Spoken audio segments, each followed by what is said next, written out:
Ce dimanche matin, je suis allée à la messe à Saint-Paul-en-Jarret. Avec Fantine et Émilie, nous avons accompagné Karine, Florence, Françoise et Marie-Louise, 4 personnes en situation de handicap. J'ai énormément apprécié ce moment. Elles étaient très ravies de venir à la messe avec nous. Ma maman a même échangé quelques mots avec l'une d'entre elles en italien. Il y avait de la joie à la sortie de la messe, près du minibus qui allait les ramener au Jarizio.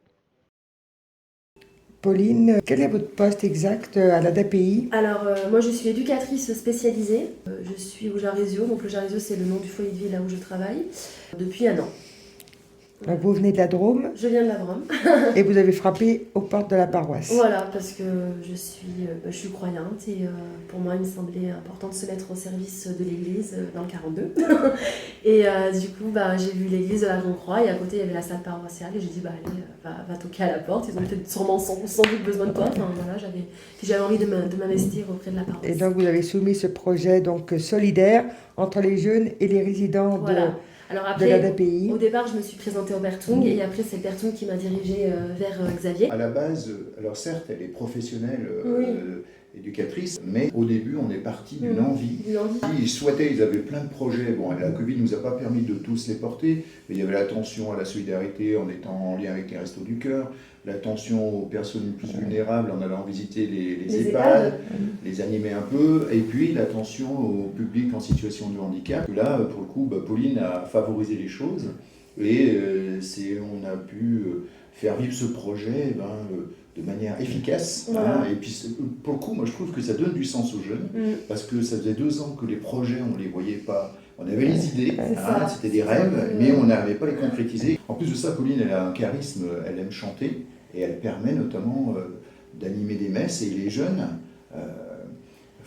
sont heureux d'être accompagnés, et puis voire même elle a suscité des vocations, puisque Noéline a chanté avec toi, et puis elle s'est rendue compte qu'il fallait parfaire cette voix. Alors en fait, elle a décidé de prendre des cours de chant. Il y a toute une dynamique des jeunes qui sont là, qui préparent et animent les messes. Enfin voilà, c'est pris dans tout ça, et ce projet en fait permet de concrétiser vraiment des choses, vraiment des envies des jeunes, avec aussi de leur charisme. Et nous, on a été quand même touchés par ça résonnait en eux. Il y avait une envie, mais en même temps, c'était pas si évident que ça, parce que déjà faire entre ce que je pense et ce que je vais faire, des fois, il y a pas un gouffre, mais au moins un petit fossé. Mais là, pour le coup, toutes les fois qu'on fait l'appel, on leur demande, tel dimanche, il y a une célébration qui est à vivre avec il y a toujours des volontaires.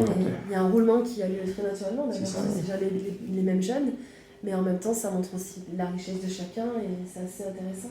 Donc, alors, quand le dimanche a lieu cette messe, les jeunes sont invités à se rassembler sur le parvis de l'église et attendre le véhicule. C'est ça, et donner un coup de main pour... Et donc, les jeunes les accueillent, ils les aident à descendre du véhicule, on entre dans l'église, ils vous tiennent la porte. Enfin, c'est des choses toutes bêtes. Mais quand on est valide et quand tout va bien, ça fonctionne. Mais surtout qu'il faut aider des gens qui ont des difficultés à se déplacer, mais c'est compliqué. En tout cas, moi je leur dis bien, parce que des fois ils me disent... la deuxième rencontre, on ne sait pas trop à quoi on a servi. Des fois, je leur dis, mais en fait, rien que vous êtes à côté des personnes, vous leur parlez, vous faites preuve de bienveillance, vous les aidez à suivre le déroulé de la messe, c'est déjà énorme, quoi. Enfin, je leur signifie ça parce qu'ils ne se rendent pas compte. Enfin, je trouve qu'ils font vraiment preuve de maturité et de bienveillance extrême. Et même pour leurs parents, je pense que leurs parents, ils peuvent être fiers de ce qu'ils font, parce que c'est quand même beau d'en arriver là et de prendre ce risque, parce qu'il y a quelque part, le handicap ça peut faire peur, les troubles ça peut faire peur, etc. Donc je pense qu'ils ont quand même une force en eux qui fait qu'ils dépassent tout ça. Et puis on sent dans leur regard qu'elles posent sur ces adultes un regard d'amour, de bienveillance. Ça emmène les jeunes vers quelque chose, mais en même temps les adultes, les familles, toute une communauté prend conscience et puis essaye de se mettre en route.